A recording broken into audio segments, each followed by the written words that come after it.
Welcome to Games R Us. I've got for you Final Fantasy 14 today, a guide how to manage the game.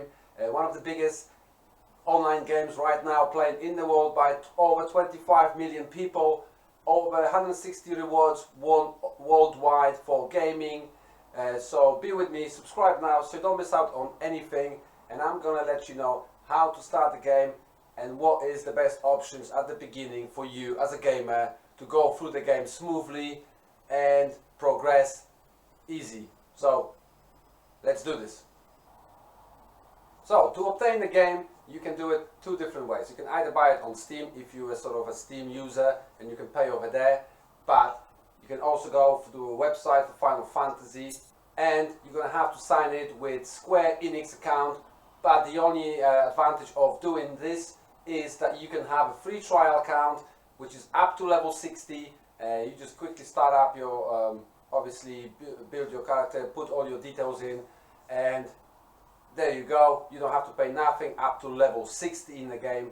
So this is worth taking to an account because if you don't like the game, you don't have to pay for it. Otherwise, if you buy it with Steam, then that's it. You bought it, it's done. As soon as you create your account and log in, you're going to have to choose your data center selection, which is basically you want to be as close home as possible. And recently there's been another one added. Before it was only 3, now we have 4. And we have North America, European and Japanese, and now we have Oceanian data center as well. So you're going to be close to home so you don't have any problems with the server or connection.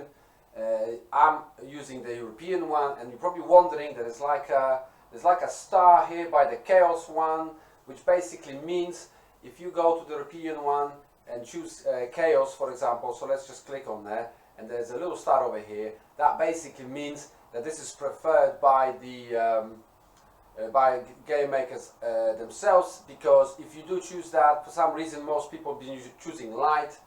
So if you go to Chaos, you're going to gain extra experience for 3 months apparently, and it will help you immensely in progress through the game much faster. You'll level up much quicker simply because you're going to be part of the Chaos one. So basically you have a different worlds to choose from, but those worlds, if you have friends over there and other people, they can actually interact with each other, but you cannot do the same with the light server, of course, the data center. So it's only if you belong to one or the other. But again, if you have that option and you can choose the star, do so. If it's not your data center, then choose whatever you like at the time. So the next thing you're going to have to do is choose your character and then obviously make it look the way you like the most. And we have a few races to choose from. We have here Elzin, Lafel, Lalafell, Mikti, Rogaiden, Aura, Rovgar and Viera. And basically most of these have males and females available. Hovgar hasn't have female available just yet, but again you can go here and see and choose whoever you like the most, and then you can pretty much make them look the way you want. So let's just, for the sake of the video, I'm going to press one here. You can choose whether it's Highlander or Midlander. So let's just say it's Midlander, and then you can choose what sort of height, hairstyle, tattoos, mouth, nose, whatever, face. Obviously, like most games, you can choose different hairstyles, make them look the way that you want. You can obviously choose hair color, whatever you fancy, eye color, tattoos. There's not much choose with tattoos. There's tattoos color, some face paints, all sort of different things. Even voice you can choose from different types, depend on what you want. And once you're happy with what you created here, then you go to the next slot. You can sort of save it in your slot, then go to the next one. Then you choose a few different information, like when it's going to be your birthday, and then you choose your patron, deity, whatever. There's a lot of things to choose from. Let's just choose anything at random, and this is the most important part here, because this is when you decide what class you're going to be basically. And the class depends on who you want to be. This is quite important here to choose the right thing for yourselves, because if you ever played games like World of Warcraft and similar games like this one, then you'll know one thing. You obviously have healers, you've got tanks, and you got long range fighters like magic or archers, and depending on what job you want to have in the game, you need to create the right person. And we have a gladiator, pugilist, martyr, lancer and archer, and then we have disciples of magic, conjurer, thaumaphage and arcanist. And the way this works is basically the gladiator will turn eventually after level 32 a paladin, pugilist will be a monk, marauder will be a warrior, lancer will be dragoon, archer will be bard, conjurer will be white mage, thaumaphage will be black mage, and arcanist will have actually unique, because it's got two jobs you can have. It's a summoner and a scholar. And then from level 50 to 70 you can actually learn by the quests the final jobs that you can have, which is astrologian, blue mage, dancer, dark knight, gunbreaker, machinist, reaper, red mage, sage and samurai. What you need to know is, to choose from, is you need to know first what character you want to be. If you basically want to be a physical attacker, then you would choose from monk, dragoon, ninja, samurai and reaper. If you want to be a range physical fighter, then you would choose from bard, machinist and dancer. And if you want to be a range magic disciple, then you would go for black mage, summoner, red mage or blue mage. But the blue mage is not really practical in this game, so nobody actually recommends to have a blue mage as your character. And like I mentioned, you can learn those at some point by doing the quests, and you can pretty much learn any other job while you're playing the game by simply signing up to different guilds and doing the quests. So don't worry, if you want to change your job, you actually can, but I would focus on one to start with and do up your character with one only at the beginning. Now, if you want to be a healer, then you would have gone for white mage, scholar, astrologian or sage. And then finally, if you want to be a tank, then you would go for paladin, warrior, dark knight and or gunbreaker.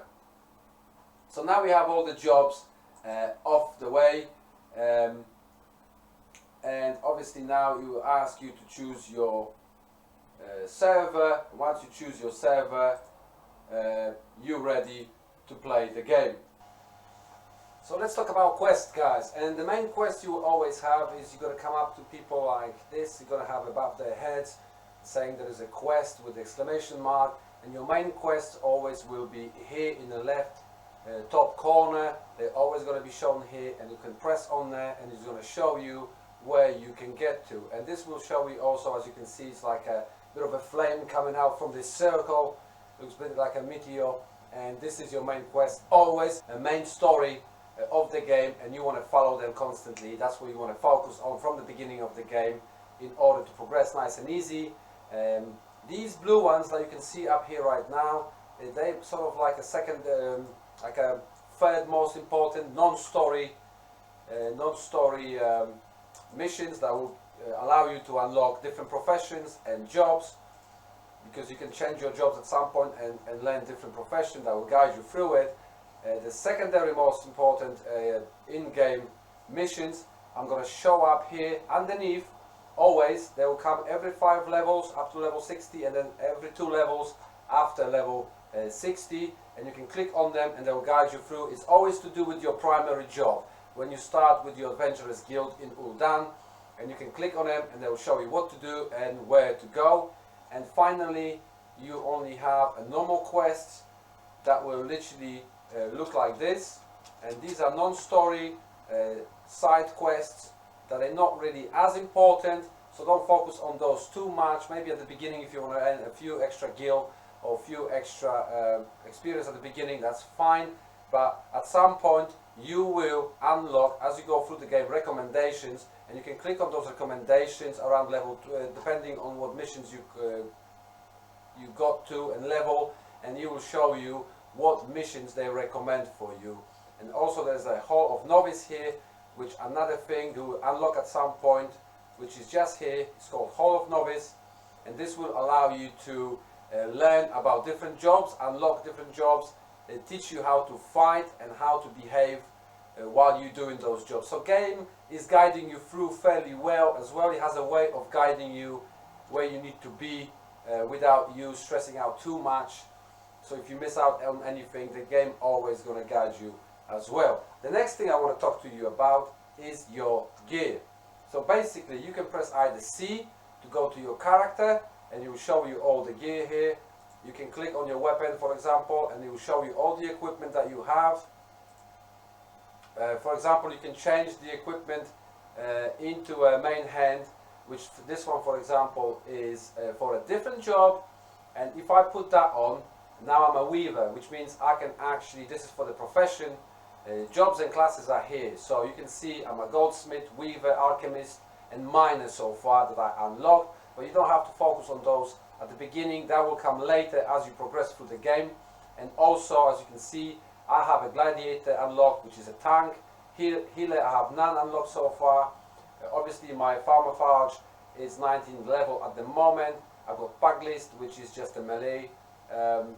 One of them, it depends on weapons. So basically, you can put on, let's say, my original weapon, which is this one. This is for alchemist, but I can also go to gear set. At some point this will unlock as you open up a new levels and have new weapons, and my Pharmaphage is here. I can equip the set, and now I'm back to where I was originally. For example, if you want to create a set, all you gotta do is grab a different weapon. For example, I'm gonna grab the Pugilist weapon here. So this is it. You can go here to recommended gear, and recommended gear you can press equip, and you'll find all the equipment that you can wear at the time. And then you can go to the gear set here. You can do plus, and you add to your list. If you want one deleted, you can just delete the set, and that's it. And then all you gotta do is click on that, equip set, and you're back to where you started. So this is quite handy. You don't have to think much about what you're gonna do, what you're gonna put on. You can create your own sets as you go and just use them and click between them. And this is quite easy in-game setting. So it's very handy, and at the same time this will show you what you own at the time.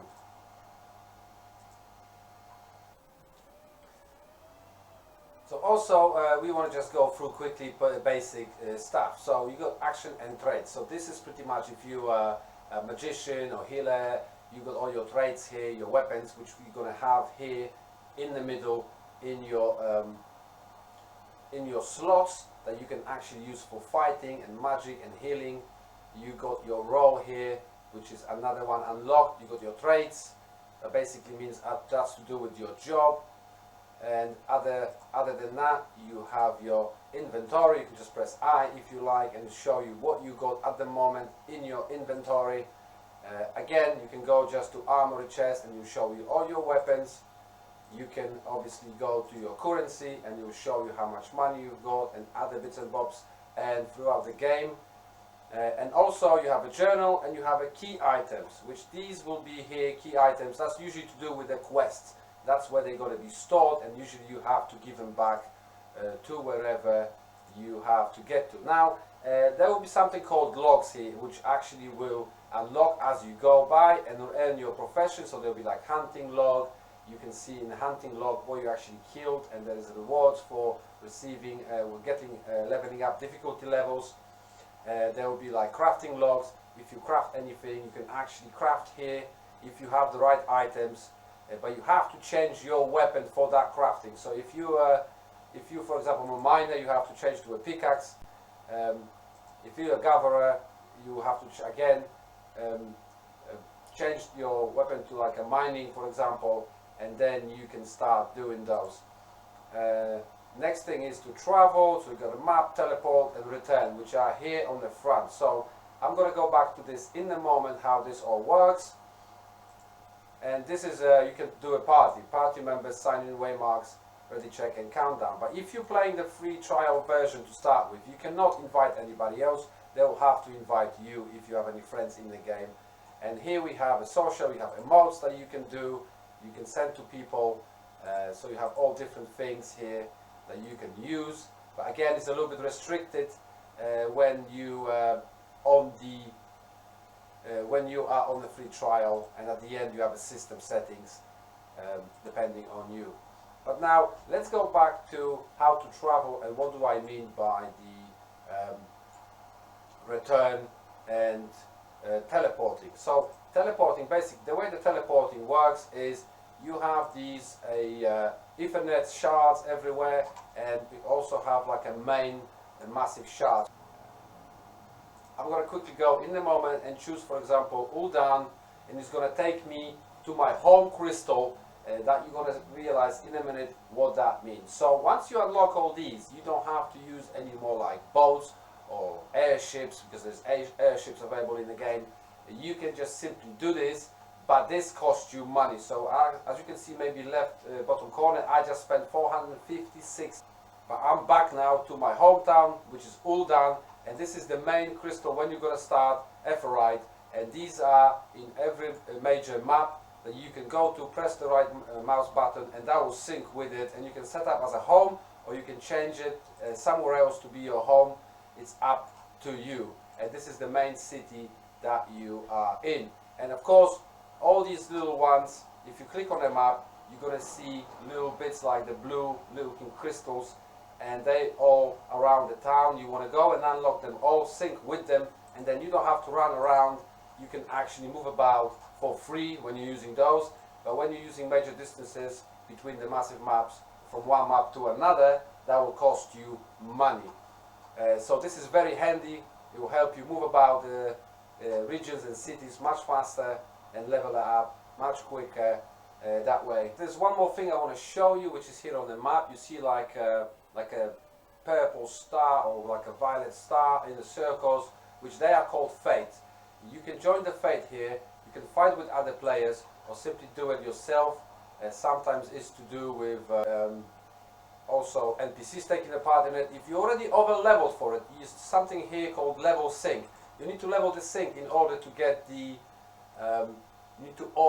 your rewards. Otherwise, you will not get anything, and you're just simply gonna have to be killing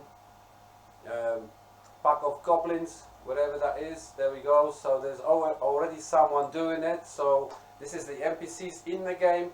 You can start killing those, and you have to kill so many of them in the time remaining, which is like 12 minutes at the moment, nearly 13. And as you probably saw it, I want to discuss how the fighting actually works. So you can see these like orange lines, orange circles keep coming up. When those happen, you know there's an attack coming towards you all around them, and that way you can simply avoid it by moving away from this area so you don't die along with it. The same thing goes, sometimes it's like a massive evil eye.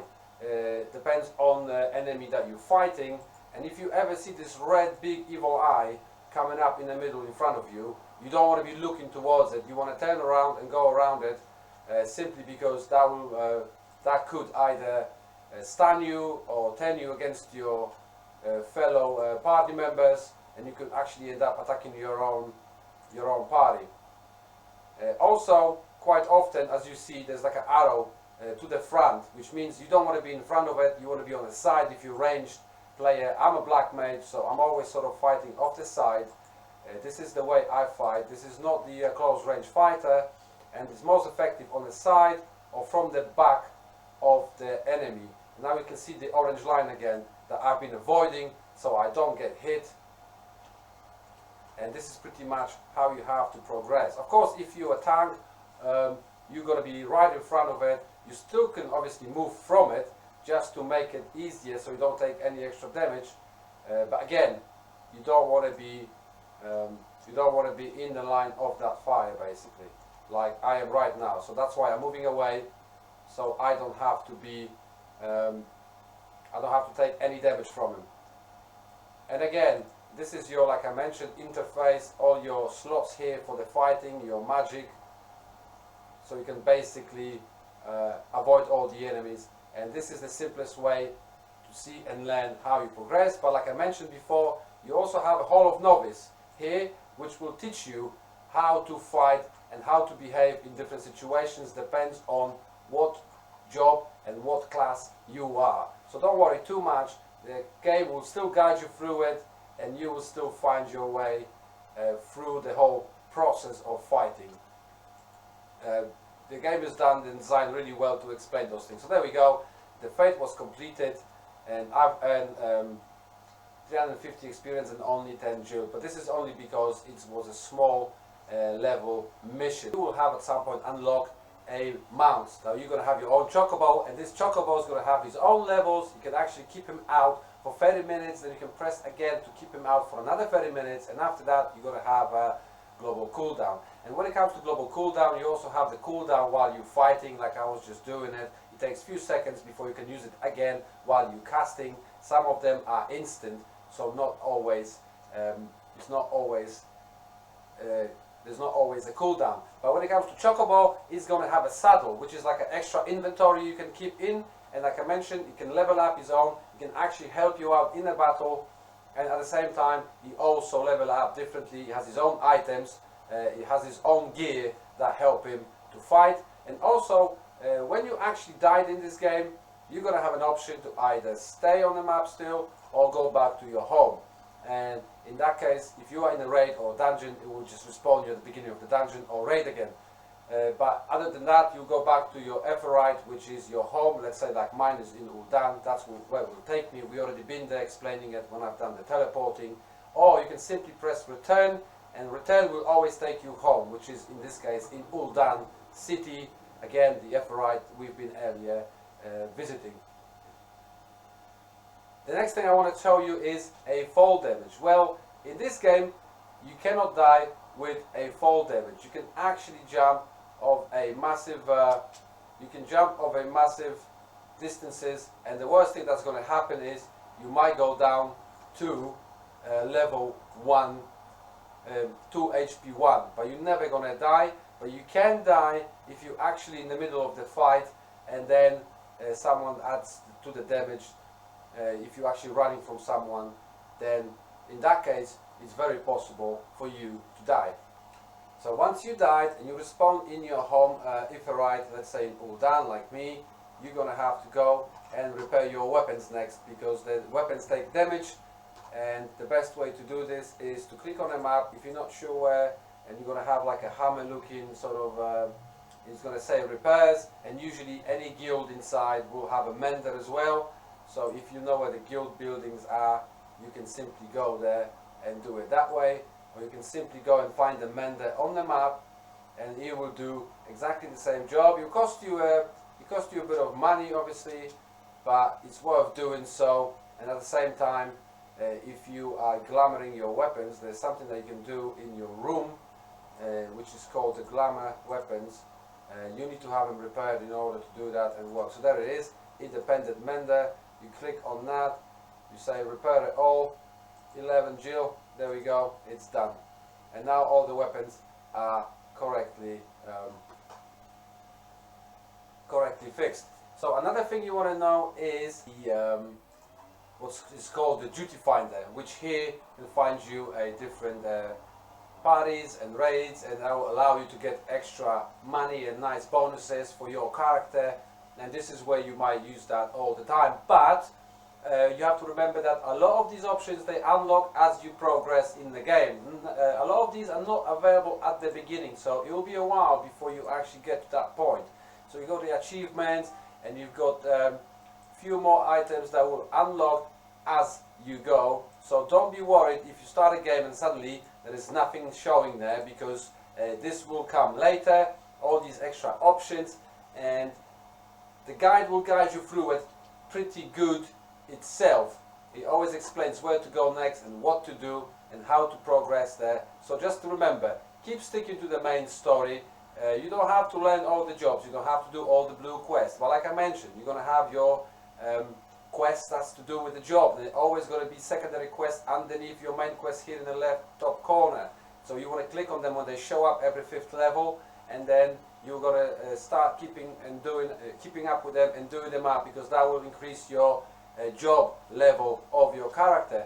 And then just keep enjoying yourselves, guys. This should be enough information for you to start the game, to start have the fun, and just keep along with it. They'll keep updating you, they'll keep teaching you how to do things as you go. And of course, like I mentioned, the main story quest will unlock all the cutscenes, will unlock all the videos that you want to see as the story goes.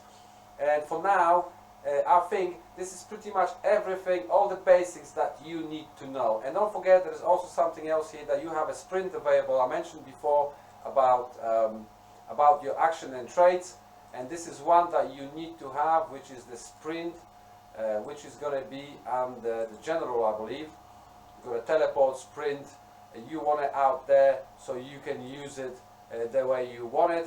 And I'm going to be updating you guys and doing videos that are going to be sort of more focused on each and every issue separately. This is just a guide, guys, to give you an idea how it all works really quickly, and then I'm going to start bringing out sort of smaller videos focused on one step at the time. So stay updated, stay tuned, subscribe now so you don't miss out on anything. And if you decide to play this game, then stick around, come back. I'm going to have more videos as I go to make your life easier, to show everything step by step how to do it. So thank you very much, guys, for watching. I wish you the best of the adventures in the Final Fantasy XIV. Like I mentioned, the biggest games of the MMO at this time. And what can I say? Good luck, guys, and have fun. And I see you in the next one. So take care for now.